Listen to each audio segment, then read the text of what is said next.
In much of the Anglosphere, Europe, Britain, and England in particular, things are terrible.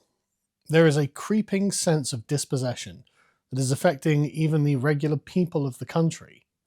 Every day, I speak to normal folk who can't understand why the country is going downhill so very quickly, and they don't know how to handle it.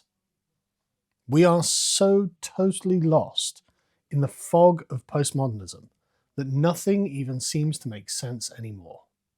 Every day, we are treated to a slate of utterly baffling headlines, which simply do not make sense.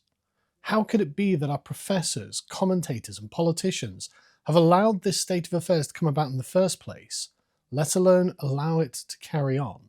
A decade of leftist subversion has saddled us with a deep confusion over everything, such as what we ought to expect from politics, what it is to be right and wrong on any subject, even to who we are as a people, or if there's even any such thing at all. Our countries are slipping through our fingers like sand.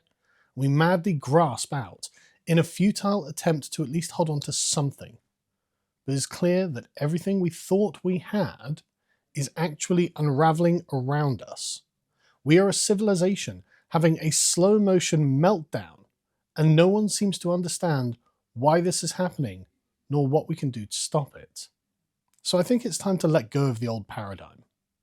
The way things were done then is not sufficient to deal with the problems of now, and we ought to step back, clear our minds of the detritus of our daily lives, and consider what it is we must do next.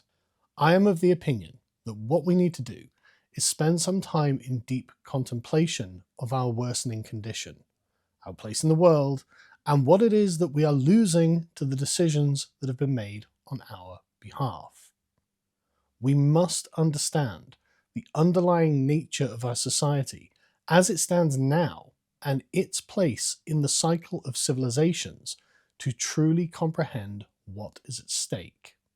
We need to consider how bad things are now and how bad they will get if we do not stiffen our nerves and summon our fortitude to turn away from the yawning desolation that is opening up before us. We must, I think, explore the lowest reaches of our own souls, pass through those boundaries imposed upon us, and look for the core of who and what we are, and what kind of civilization we intend to rebuild out of these ashes. This is the purpose of issue 3 of Islander magazine. For my own part, I've become somewhat obsessed with Old English elegiac poetry, in particular those poems describing exile. Though the mechanism of their dispossession was obviously different to that of our own, there is mercifully less bloodshed for us than there was for them, the end effect is still the same. The predictable nature of the psychic landscape we enjoyed has gone. The deep web of sentimental safety we unconsciously fell back into has disappeared, and in its place is the cold, hard reality that we are a people without representation and without support. We are overawed by a power which has set its face against us, extracts our resources from us to redistribute them to strangers, and will punish us if we raise too rowdy a complaint about it. The more the blade of the law cuts against us and in favour of the other, the more we are rendered effectively stateless. The understanding that this is the world in which we live now is slowly dawning upon people, and it is a cold realization indeed. For this issue of Islander, I commissioned a new translation of the ancient Anglo-Saxon poem The Wanderer, the Earth Stepper, the most famous of the Old English elegies. I spent many hours with a professional translator to interpret each line of the poem to properly bring out the implications of each word and turn of phrase, and reveal the depth of feeling contained therein. And as a companion piece to this, I've written an extensive essay exploring the parallels that The Wanderer has to our experience of modern England and the soulful simulacrum of our own loss. This was an almost spiritual experience for me, and for long hours I pondered his fate and how it echoes our own. I felt myself gazing back across more than 1,000 years into the blue-grey eyes of the exiled Anglo-Saxon, and I realised that though we are different in many ways, in our essence, we are the same. I think it's time for us to reflect on our place on the great continuum of our peoples, and what we are doing wrong, how we are failing, in much the same way that Alfred the Great lost himself in thought on the Somerset moors. We ought to ponder the nature of how we have failed to maintain that which was handed to us in trust, and what we must do to redeem ourselves in the eyes of our descendants. How will we meet the gaze of future generations when they look back at us to see how we felt about things now? How will we be able to hold their eye and tell them that we did our best?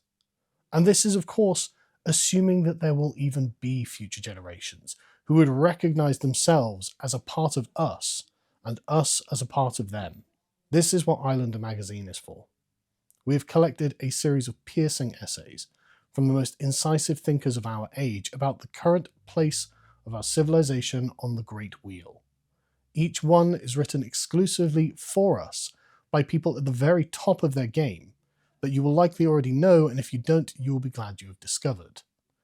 Each of our authors is an expert in bringing forth the most hidden revelations that are obscured by the neon glow of modernity. Islander issue 3 is now available to purchase from shop.lotuseaters.com, and a link will be in the description. The entire artistic theme of the issue is around this civilizational winter, and it's all been beautifully rendered in a classic English aesthetic.